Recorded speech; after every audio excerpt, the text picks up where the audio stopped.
तदा प्रीत्यर्थे द्वितीयोऽध्यायः प्रारम्भः।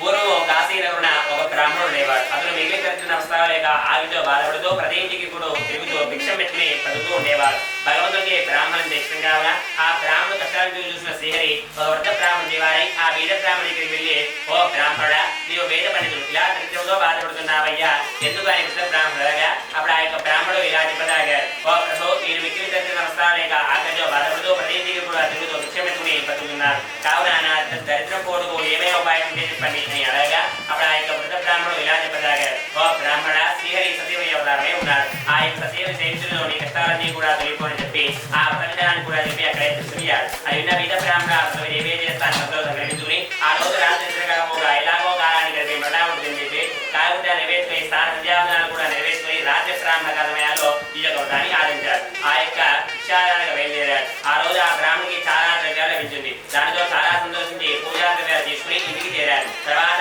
తన బంధువులను యథార్థిగా ఆహ్వానించి ఆ వ్రతాన్ని ఆచరించారు. ఆ వ్రతం యొక్క బ్రాహ్మణ ఆ బ్రాహ్మణికి ఉన్న సకల దరిద్రాలు తొలగిపోయి సకల ఐశ్వర్యంతో అవుతారు. అప్పటి నుంచి ఆ యొక్క బ్రాహ్మణుడు ప్రతి పౌర్ణమి రోజున ఈ యొక్క వ్రతాన్ని ఆచరిస్తూ ఉంటారు. ఒకరోజు ఆ యొక్క బ్రాహ్మణుడు భక్తి శ్రద్ధలతో వ్రతాన్ని చేస్తూ ఉండగా ఆ దారిలో వచ్చినటువంటి ఒక కట్టెలు వాడు వ్యాపారం చేస్తున్న వ్రతాన్ని చూసి బ్రాహ్మణుడు చూసి ఇలా అడిగారు, ఓ బ్రాహ్మణ, నీవు ఇప్పుడు చేస్తున్న వ్రతం ఏమిటయ్యా? ఈ యొక్క వ్రతాన్ని చేస్తే ఏమేమి ఫలితాలు కలుగును అడగగా అప్పుడు ఆ యొక్క బ్రాహ్మణుడు వ్రత విధానం మొత్తం తెలిపారు. అది విన్న కట్టెలు కొనేవాడు అక్కడే ఉండి కట్టెల ప్రసాదాన్ని కూడా స్వీకరించి తన ఇంటికి చేరుకున్నారు. మరుసటి రోజు ఉదయాన్నే ఆ కట్టెలు కొనేవాడు ఈ రోజు వచ్చేతో వ్రతాన్ని ఆచరిస్తానని మనసులో సంకల్పించుకొని వ్యాపారానికి పోయారు. ఆ రోజు ఆ కట్టెలు కొనేవాడు ధనవంతుడి మీదకి పోగా పూర్వదినం కన్నా రెట్టింపు ధనం వస్తుంది. దానితో పూజా ద్రవ్యాలు తీసుకుని తన ఇంటికి చేరాడు. తర్వాత తన మందుడికి యథార్థిగా ఆహ్వానించి వ్రతాన్ని ఆచరిస్తారు. ఆ వ్రతం యొక్క బ్రాహ్మణ ఆ బ్రాహ్మణికి ఉన్న సకల దరిద్రాలు తొలగిపోయి సకల ఐశ్వర్యంతో అవుతారు. నారాయణ ప్రీత్యర్థే స్కాంద పురాణేన ద్వితీయోధ్యాయః సమాప్తః. నారాయణ ప్రీత్యర్థే ద్వితీయోధ్యాయమావిర్దాంగత్వేన ధూమాగ్రాపయామి వనస్పతిర్భవేద్య నారాయణ ప్రీత్యర్థే ధూపాం పరికల్పయామి.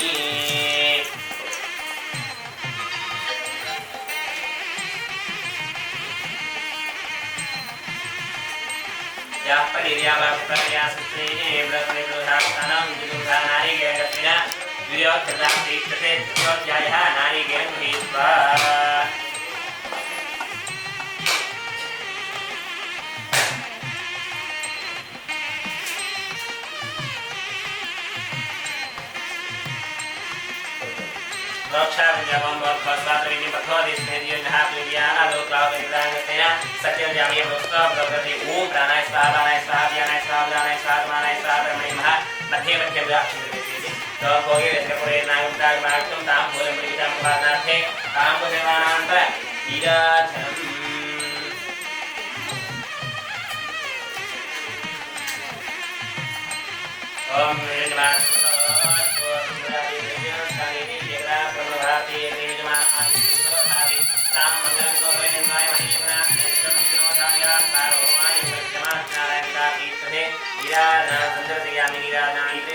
తృతీయోధ్యాయః ప్రారంభః.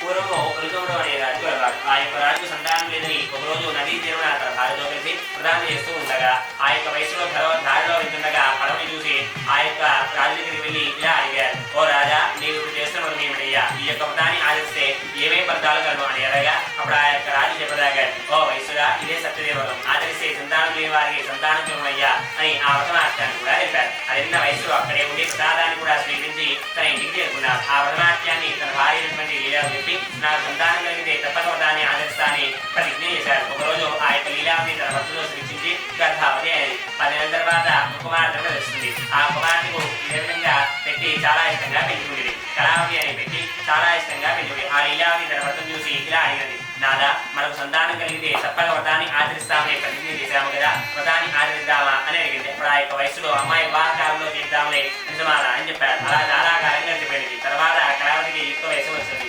ఆ యొక్క వయసులో కళావతికి వ్రతం తీసుకుని వచ్చి అంగరంగ వైభవంగా పెళ్లి చేశారు. ఆ ఆనంద సమయాల్లో ఆ యొక్క సత్యనారాయణ స్వామి వ్రతాన్ని మర్చిపోవడం జరిగింది. ఆ యొక్క సత్యదేవునికి కోపం వస్తుంది, శపిస్తారు. వీరికి దారుణమైన కఠిన దుఃఖం కలుగుగా వివాహమైన కొద్ది రోజుల తర్వాత వయసులో మరి అతని నెలలు రక్తపురం అనే ఉద్యమిస్తారు. అక్కడ చింతకేతు మహారాజు పరిపాలిస్తూ ఉంటారు. ఆ రాజ్యంలో దొంగల ధనాన్ని దొంగలిస్తూ ఉండగా రాజుల దోకలను పట్టుకునే దిక్కుతో ఆ యొక్క వయసుల పడవలో చూడగా ఆ పడవలో ఉన్న ధనాన్ని చూసి ఆ యొక్క వైశ్వరేశ్వరుని తీసుకుని రాజు తీసుకుని వెళ్తారు. ఆ యొక్క చంద్రకేతు మహారాజు ఆ వైశ్వరుని చూసి ఓ వైశ్యులాన్ని ఓ వైశ్యులారా వారి పరాగుడిలో వంచండి అని ఆడుస్తారు. ఎంత ప్రార్థించినా ఆ యొక్క వైశ్యుల వారిలో అసలు కానీ రాజు కానీ వెళ్ళిపోతారు. ఆ యొక్క వయసుకి భార్య కుమార్తె అనేక కష్టాలు పడుతూ ఉంటారు. తినడానికి లేక ఇంటికి తిరుగుతూ భిక్షమిత్రులు పడుతూ ఉంటారు. రోజు ఆ యొక్క వయసుని కుమార్తె ఒక బ్రాహ్మణుగా అర్థం చేయకుంటుంది. అక్కడ వ్రతం జరుగుతున్న చూసి కథ విప్రాదాన్ని కూడా స్వీకరించి ఇంటికి ఆలస్యంగా చేరుకుంటుంది. అంత ఆలస్యముగానే తల్లినటువంటి లీలావతి అమ్మాయి ఇంత రాత్రి వరకు ఎక్కడి నుంచి వస్తున్నామమ్మా ఇందులో ఇంత ఆలస్యమైనగా అప్పుడు ఆ యొక్క కళావతి అమ్మ ఒక బ్రాహ్మణుడు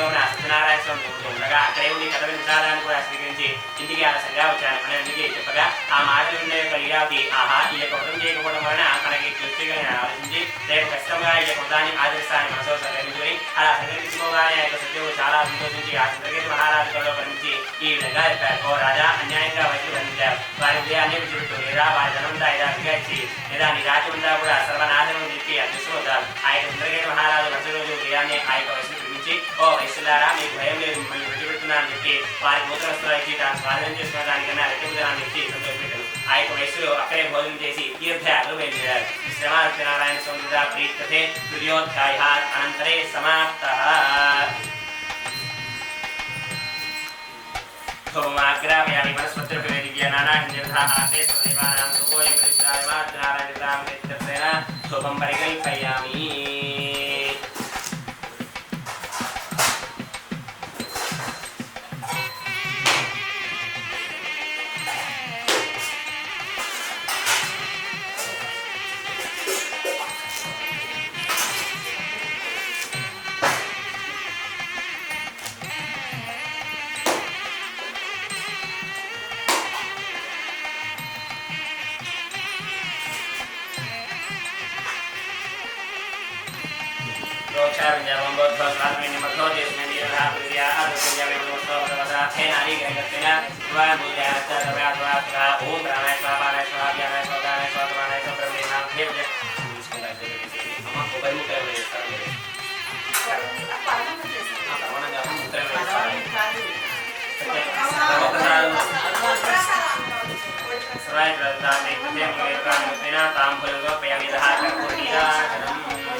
नमस्कारं करोमि रमारमण गोविंद हरि गोविंद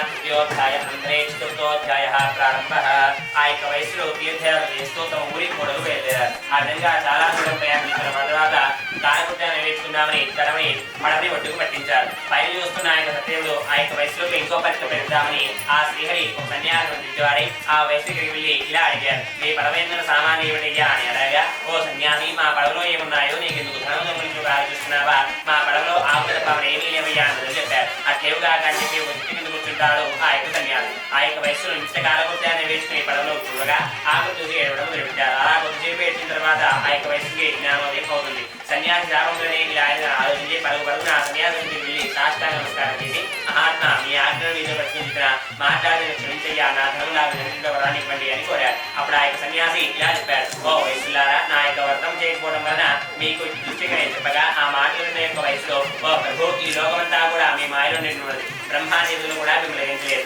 ఇంకా ఎంత వాడదయ్యా నన్ను క్షమించయ్యా నా ధనవంతా యథావిధిగా ఉండేటి వరాన్ని ఇవ్వండి అని కోరారు. అప్పుడు యథావిధిగా ఆ యొక్క సన్యాసి ధనవంతా యథావిధిగా ఉండేటి వరాన్ని ఇచ్చి అదృష్టం అవుతారు. ఆ యొక్క వయసులో తమ పొడవెక్కి చూడగా ధనవంతా యథావిధిగా ఉంటారు. మళ్ళా ఆ యొక్క వయసులో తమ ఊరికి పొడవు బయలుదేరారు. తమ రాక భార్య పెరమని ఒక దూతను పంపుతారు. ఆ దూత వెంటనే లీలావతి కళావతికి వెళ్ళి అమ్మా నీ భర్తలు ఎప్పుడే ఒడ్డుకు చేరారమ్మా అని చెప్పగా మాటలు యొక్క లీలావతి చాలా సంతోషించి వ్రతం చేస్తున్న మధ్యలోనే బయలుదేరి అమ్మాయి త్వరగా వ్రతం పూర్తి చేసుకునిరా అని కుమారుని త్వరగా చేసి బయలుదేరారు. అంత కుమార్తె పూజ పూర్తిగానే చేసేది. కానీ తొందరలో ప్రసాదాన్ని తినడం మర్చిపోయింది. అందువలన ఆ యొక్క సతీవునికి మళ్ళా ఆ యొక్క వయసుని కుమార్తె కోపం కలుగుతుంది. కడవ మరియు అతని ఎవరి సముద్రంలో ఉంచి వేస్తారు. ఇదంతా ఉదయం చూస్తున్న ఆ యొక్క వయసుని అంతా కూడా సత్యనారాయణ మధ్యవేసి ఆకాశం చూసి వ్యవసాయం చేసి రాష్ట్రాన్ని నమస్కారం చేశారు. ఆ యొక్క సతీవుడు మళ్ళా వయసులో గమనించి ఈ యొక్క ఆకారం విధంగా ఐదుగా చెప్పారు. ఓ వయసులా నీ కుమార్తె ప్రసాదాన్ని తినకుండా వచ్చినది. ఆమె ఇంటికి వెళ్ళి ప్రసాదాన్ని తినవచ్చుతో అంతా శుభం కలుగుగాక అని చెప్పారు. ఆ మానవుని యొక్క కళావతి ఎవడబండ దగ్గరికి వెళ్ళి స్వామివారి నమస్కారం చేసి ప్రసాదాన్ని కూడా తిరిగి ఈ సముద్రం దగ్గరికి వచ్చేసరికి ఆ యొక్క వయసుని కుమార్తె మరియు అతని అల్లుడు కూడా పైకి వెళ్తూ ఉంటుంది. ఇదంతా చూసిన ఆ యొక్క వయసులో అక్కడే ఒడ్డు దగ్గరనే సత్యనారాయణ సత్యనారాయణ వ్రతాన్ని ఆచరించి తర్వాత తన ఇంటికి చేసుకున్నారు. అప్పటి నుంచి ఆ యొక్క వయసులో ప్రతి పౌర్ణమి రోజున ఈ యొక్క సత్యనారాయణ వ్రతాన్ని ఆచరించడం వలన జీవితాంతకాలం సకల యుగాలలోగా కృష్ణుల యొక్క ప్రాప్తి ఉంటారు. ఇది శ్రీమన్నారాయణ ప్రీతతే తృతీయోధ్యాయ అంతరే చతుర్థోధ్యాయ సమాప్తః. శ్రీమన్మహాగణిత ప్రీతతే వెంకటేశ్వర స్వామి అంగత్వేన శ్రీమన్మహాగణిత ప్రీతతే ధూపమాగ్రాపయామి వనస్పత్ర ప్రవేదివ్యనా ధూపోయం పరీక్షార్థుకాం పరికల్పయామి.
ओम धन्यवाद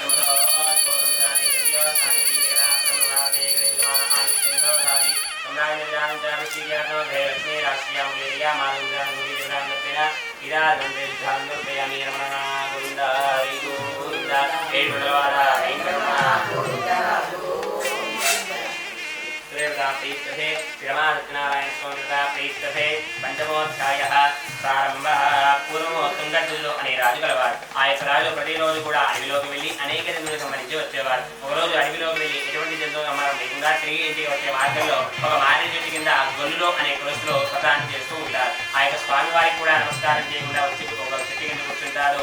ఆ యొక్క రాజు ఆ కులస్తులు అందరూ కూడా ఇదో ప్రసాదాన్ని అదేవిధంగా అవగాని ఆచరించి ప్రసాదాన్ని రాజ్యం గురించి రాజా రండి స్వామివారిని దర్శించండి అని చెప్పి వెళ్ళిపోతారు. అలా వెళ్ళిన గొల్లకులస్తులు అందరూ కూడా భక్తిలో ప్రసాదాన్ని తింటారు. కానీ ఆ రాజు మాత్రం ఆ గొల్లకులస్తులు ప్రసాదాన్ని ఇచ్చారని నిజంగా అర్థి ఆ ప్రసాదాన్ని స్వీకరించకుండా అక్కడ రాజ్యానికి వెళ్ళిపోతారు. పైకి వస్తున్న ఆ యొక్క దేవుడు ఆ యొక్క రాజుపై కోపం వస్తుంది, తెలుస్తాడు. ఆ యొక్క రాజు తన రాజ్యంలోకి ఎటువంటిగానే తన రాజ్యంలో ఉన్న ప్రజలకి కూడా రోగాలు వచ్చి మంచాలు కాక తన కుమార్తె కూడా ఇదంతా చూసిన ఆ యొక్క రాజు ఇదంతా కూడా సత్యనారాయణ వర్షం చేస్తానే పరుగున ఆ గొల్లలకు వెళ్ళి స్వామివారి వ్రతాన్ని ఆచరించి తర్వాత కథని ప్రసాదాన్ని కూడా స్వీకరించి తన రాజ్యానికి వెళ్ళిపోతారు. ఆ యొక్క రాజ్యంలో వెళ్ళబెట్టగానే తన రాజ్య ప్రజలందరూ కూడా యథావిధిగా చక్కగా ఉంటారు. తన భార్య అదేవిధంగా కుమార్తెలు కూడా యథావిధిగా చక్కగా ఉంటారు. అప్పటి నుంచి ఆ యొక్క రాజు సత్యనారాయణ వ్రతాన్ని ప్రతి ఏకాదినాలు కూడా ఆచరించడం వలన జీవితాంతకాలం సకల సుఖాలంలోగా అత్యున్నత సభలోకి ప్రాప్తి ఉంటారు. నమస్కారం చేసుకుని మీ యొక్క మనసులో ఏమైనా కోరుకుంటే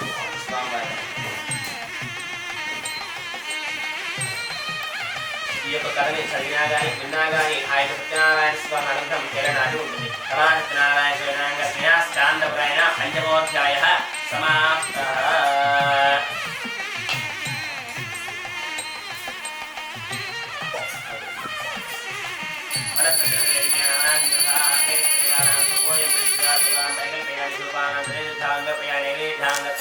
నారికేరం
सत्यव्यामे वदस्त्वब्दवदवदाख्यानाय नमः ओम प्राणाय स्वाहा ओम नमाय स्वाहा ओम ज्ञानाय स्वाहा ओम दानाय स्वाहा रमानाय स्वाहा परमे महामध्य मध्य प्रयामि पादयोः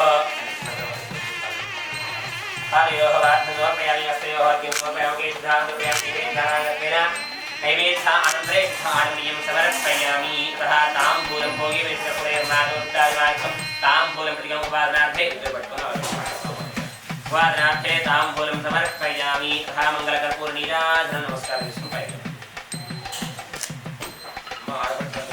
स्वामिनि पूजिंचे చేతులే చేతులట ఆ మూర్తిని దర్శించే కన్నులే కన్నులట తన కథ వింటే ఎవ్వరికైనా జన్మదయించునట శ్రీ సత్యనారాయణుని సేవకురారమ్మ